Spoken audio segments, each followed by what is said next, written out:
tahaks öelda, et samasugune edulugu traditsiooniline rannakalandus, aga traditsioonilise põllumajanduse uuringu taotluse tegime siis 2017 aastal ja siis seda rahastati poole ulatuses traditsioonilise ja siis tehti see põhimõtteline otsus, et ei tehta mitte, vaid et karjakasvatus eraldi ja rannakalandus eraldi. Rannakalanduse taotlus läks nüüd eelmine aasta ja rahastati ja saavad sellest vähemalt rääkida, kaugel siis asi on. Tere, olen Tarvis ja juhindub Poolsaare seltsist ja me võtsime enda peale selle Lahemaa rannakalanduse uuringu ja eelmise aasta lõpus me tegime siis lähteülesande ja taotlesime KIK-ist nagu toetust, et saada nagu tervikule rahastust. See oli kahes osas ja kahjuks KIK rahastas ainult teist osa. Selle peale me tegime sügise riigihanke.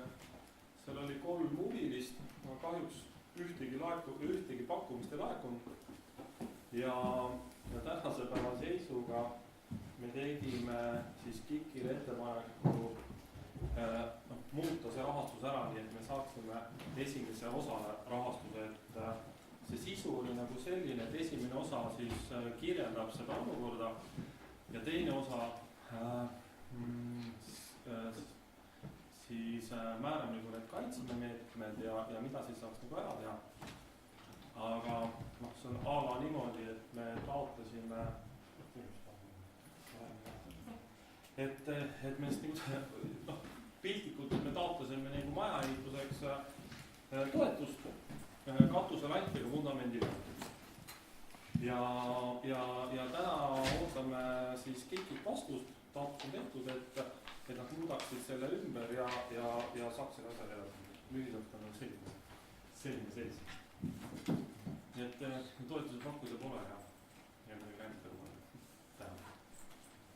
Aga me tegeleme kindlalt teed nagu sa ütlesid, et ehk tuleb toetada, saame võib-olla järgmine aasta midagi tahvida. Aga me oleme tegelema edasi.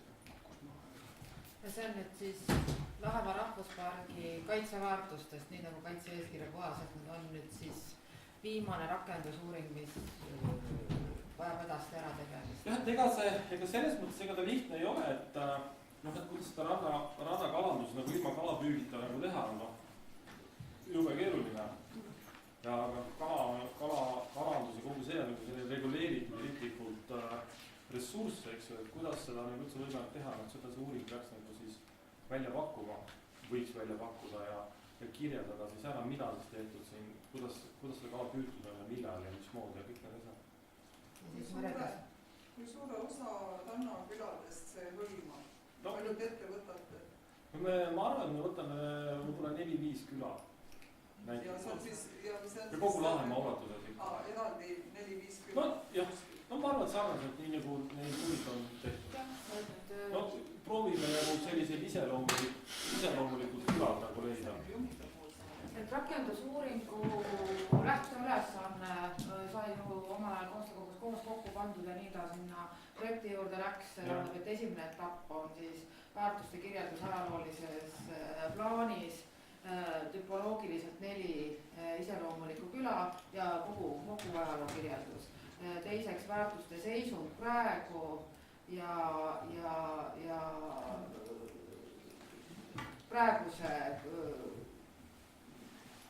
praeguses sotsiaalmajanduslikus ja looduskaitselises kontekstis, mis tähendab siis rannakalanduse puhul ka siis merekeskkonna ja kalavarude kontekstis analüüsi just selle sama lõigu näitel.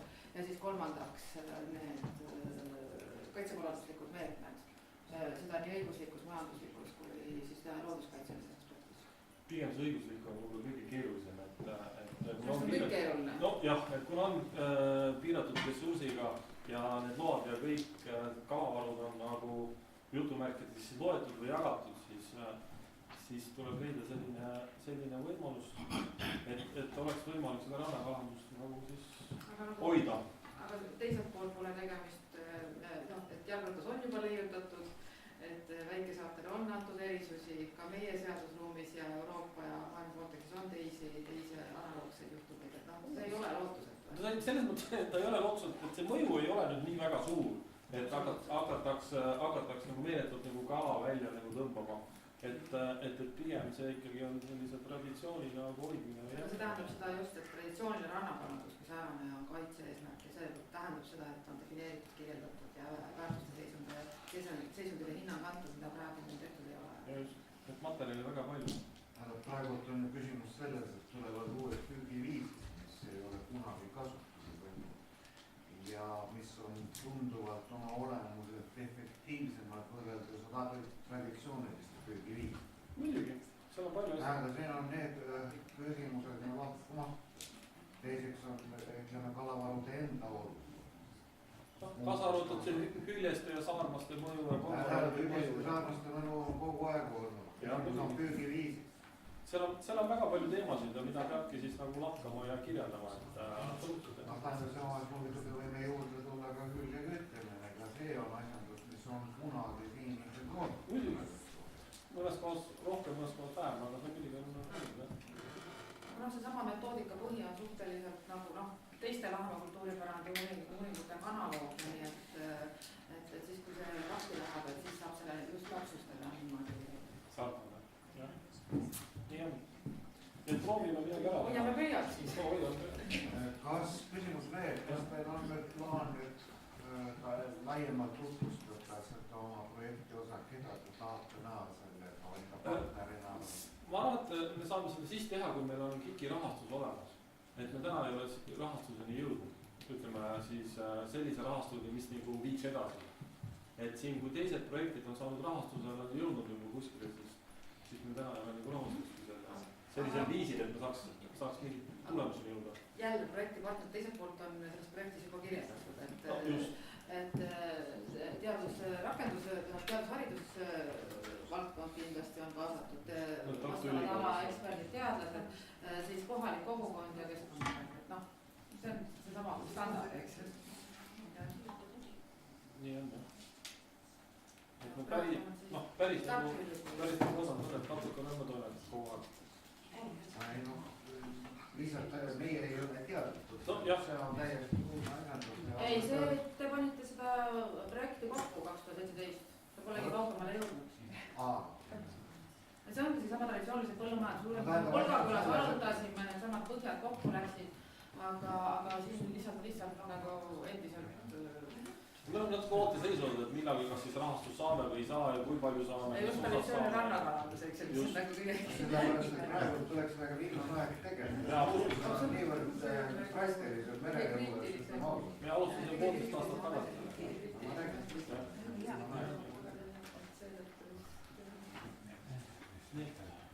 Selline lühike. Jah, senikaua tuleb koolitesse ka.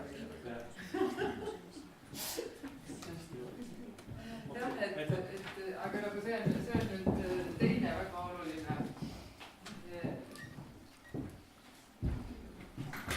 uuring, millele Lahemaa rahvuspargi kultuuripärandi väärtuste kaitsekorraldus peaks toetuma, aga meil ei ole argumente, meil pole väärtuste kirjeldust teha, vaid üldse midagi nagu kuhugi suunas edasi teha, seal on õiguslik